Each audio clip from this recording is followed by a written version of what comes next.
कहानी है गांव की जुगारू बहू की। गांव में पली बड़ी रीना की शादी शहर में रहने वाले सुमित से हो जाता है।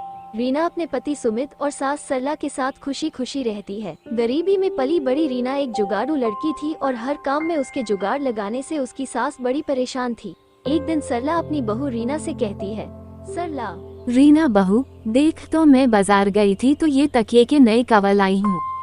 वो क्या है न, पुराने वाले फट गए थे, जानती हूँ माँ जी, इसलिए मैंने पुराने रखे सभी कवर को जोड़कर नया कवर बना दिया। ओह अच्छा, मैं तो भूल ही गई थी कि मेरी बहू तो जुगाड़ू है।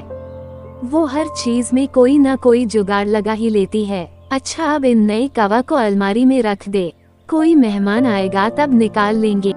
इसको ऐसे ही कुछ दिन बीत जाते हैं।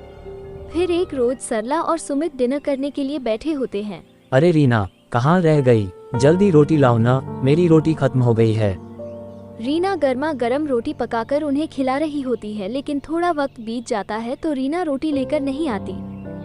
तब सुमित उसे आवाज देते हुए कहता है, अरे रीना, कहाँ रह गई? जल्दी रोटी लाओ ना, मेरी रोटी खत्म हो गई है। उधर रसोई में रोटी पका रही रीना सोचती है, हे भगवान, इस गैस सिलेंडर को भी अभी खत्म होना था। उधर माँ जी और सुमित जी रोटी का वेट कर रहे हैं। अब यूं आधे पेट उन्हें उठाना सही नहीं रहेगा। सोच रीना सोच, अपना ही कोई जुगाड़ सोच। इतना कहकर रीना छत पर रखी कुछ लकड़ियां ले आती है। फिर 4 ईंटों का चूल्हा बनाकर उसमें रोटी सिकती है और फिर गर्मा गर्म रोटी पकाकर सबको खाने को देती है। फिर अगले दिन सुबह सरला अपनी बहू की मदद के लिए रसोई घर में जाती है तो देखती है कि उसकी बहू बर्तन राख से धो रही होती है। अरे बहू, ये क्या कर रही है? तू राख से बर्तन धो रही है? हाँ माँ जी, अभी देखिएगा सारे बर्तन कैसे चमक जाएंगे।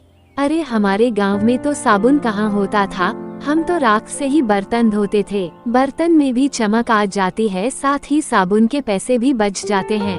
हाँ हाँ, वो सब तो ठीक है, पर एक बात बता, तू ये राख लाई कहाँ से? अब क्या बताऊँ मैं आपको, कल रात को जब आप डिनर कर रहे थे तो सिलेंडर खत्म हो गया था और खाने के बीच से आपको उठाना मुझे सही नहीं लगा, इसलिए मैं छत पर रखी लकड़ियां ले आई और 4 इंच से चूल्हा बनाकर आप लोगों के लिए रोटियां सेक दी। हे भगवान बहू, तुझे पता भी है लकड़ियां कितनी महंगी हैं?